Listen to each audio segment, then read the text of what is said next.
Today,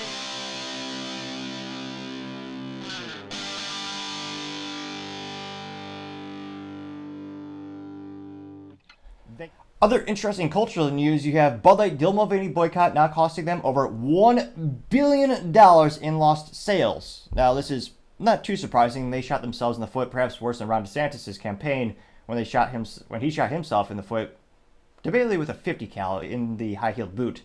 It was one of those things where, just like Bud Light years ago, loved, respected, everyone thought it was great, and then, yeah, terrible marketing campaign visually destroyed his odds of becoming a Republican nominee this time around, and the Bud Light brand has not been the same since they had the Dylan Mulvaney fiasco.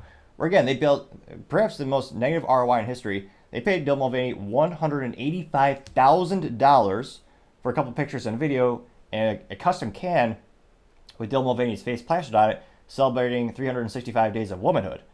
Now, that can I feel like Harrison Ford, it belongs in a museum as the importance of knowing your customers, not alienating them, and being the biggest negative ROI in history, bar none.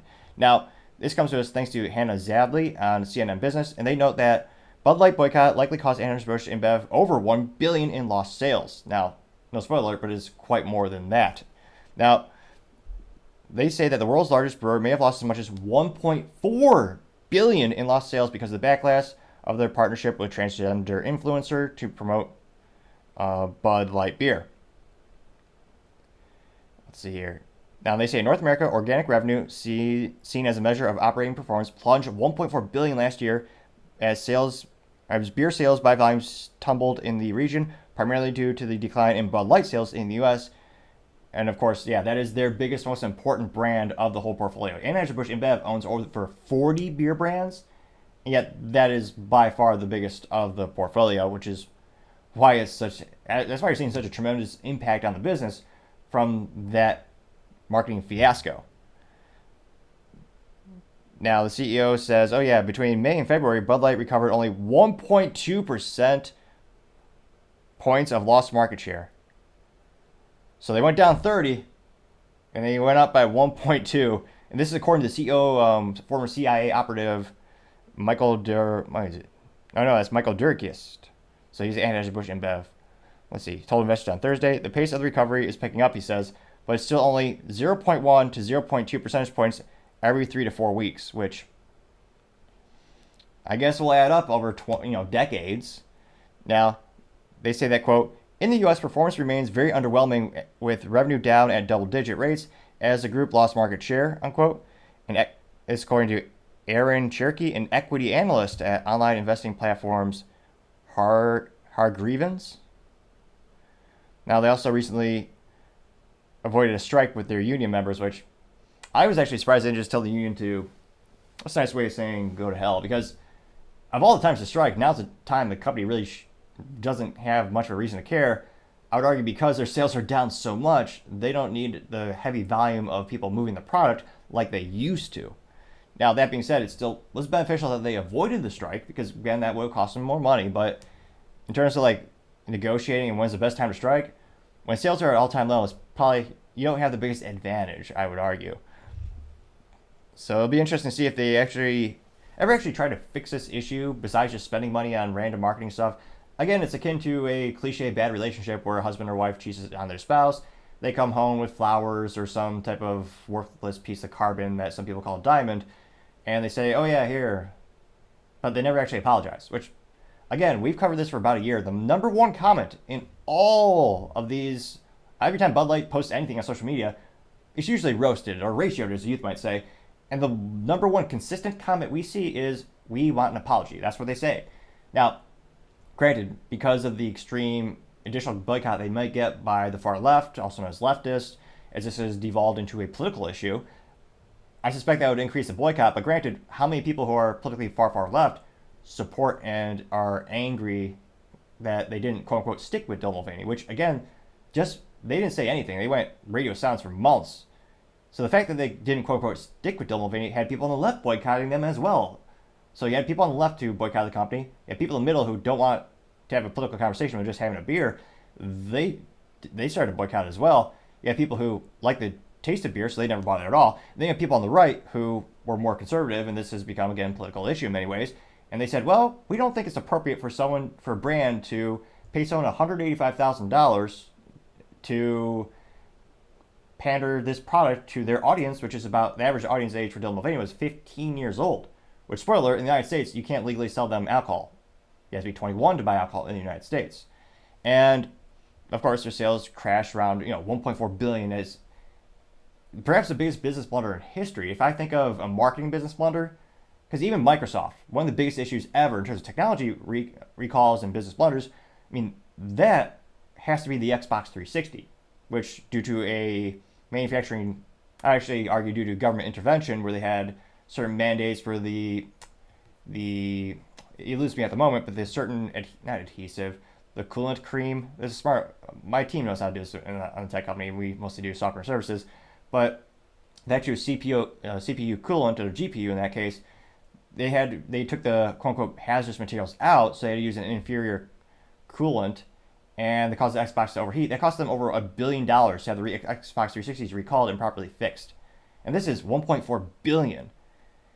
And both very interesting, similar situations. You both had people who are very passionate about the product prior to the controversy, and Microsoft they lost a lot of their customers because of that. And they switched over to one of the main competitors, being Nintendo and PlayStation. I believe at the time it was PlayStation 3. Now they say that the shares of the company. Let's pull up the stock, because the stock has partially recovered. Bill Gates buying about $100 million didn't hurt. That actually helped quite a bit.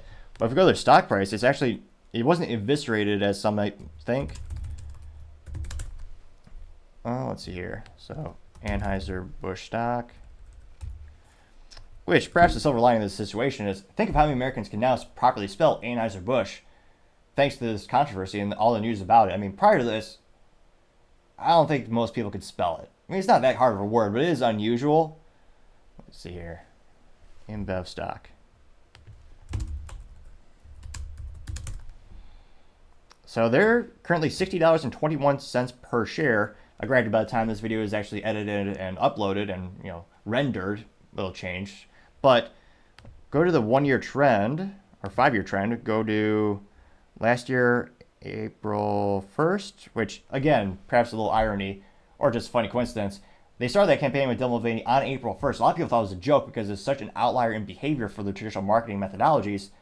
But no, Alyssa Heiderchild, the most mentally vacuous person in marketing history, perhaps, she was the brainchild who thought this would be a good idea to hire Dylan Mulvaney and pay this individual $185,000 to celebrate this individual's 365 days of womanhood, which many people also argue that it's a woman-faced or pejorative term where you have a man masqueraded as a woman.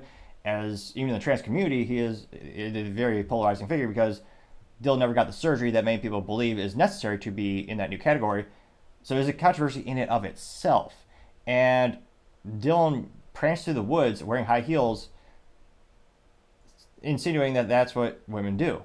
Now, I did call my mom, my sister, and I asked them, hey, do women just go out into the forest and dance around in high heels? And of course, they laughed and said, no, why are you asking me this? I'm like, I just had to check. You never know. I mean, I did, but I thought it was funny to ask. But nevertheless, now, when that controversy happened, it was $66.73 per share. So, going to the 1-year trend, the stock is still down around 9.77%. So it's not at an all-time low. I think the all-time low from the controversy, it went down around 18.17% and started to recover October 27th, 2023, which was when a lot of people started to buy the stock. A lot of, what's a nice way of saying, not climate activists, but activist investors, or people who wanted to invest in it because they believed in what they were doing. And you have Bill Gates, his putting in about $100 million. So it's, again, the stock is not eviscerated. It's still at $60.22 per share. The 52-week low is $51.66 per share. Granted, hindsight's always 20/20 when it comes to investing. And truth be told, I don't give financial advice. I would argue the best gamble in life is just gamble on yourself, learn a new trade, skill, or start a business.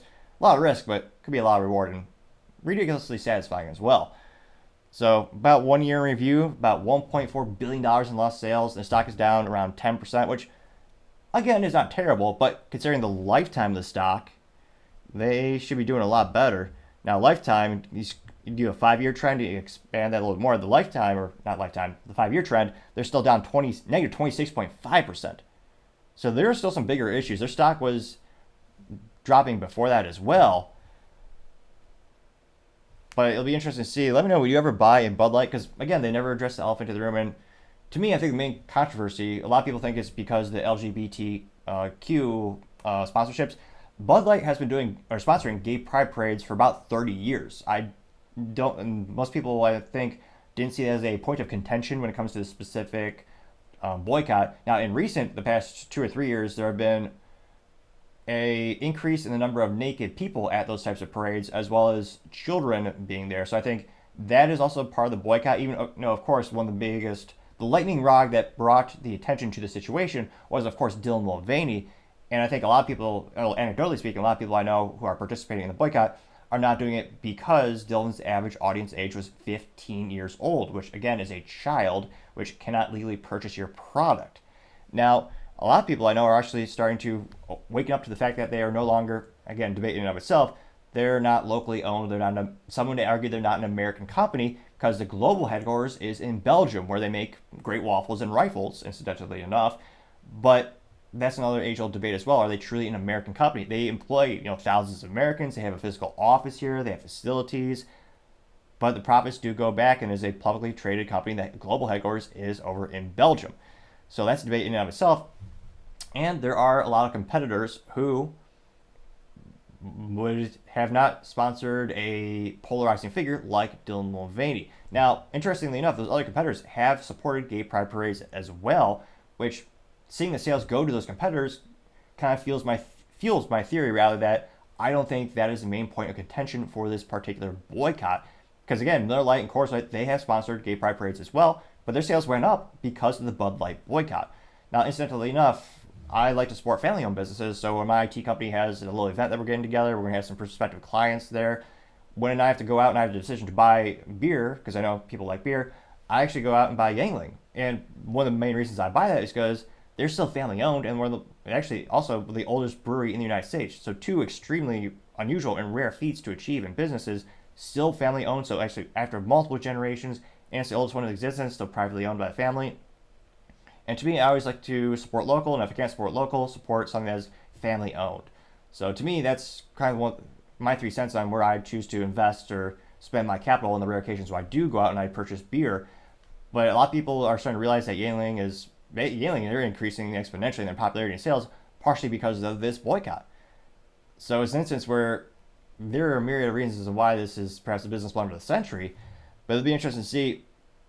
Again, I'm not a gambling man. I guess I could debate I am, since I invested myself in start companies, but I'm not a Las Vegas gambling man, and I don't place bets on that stuff. But if I were, I can't help but think the odds are Bud Light, Brendan Whitworth, who's the CEO of Anheuser-Busch, local CEO, he's never going to come out and apologize, I don't think, because again, that would spark more controversy, and they'd have some boycotts from the far left, as this has become a political issue.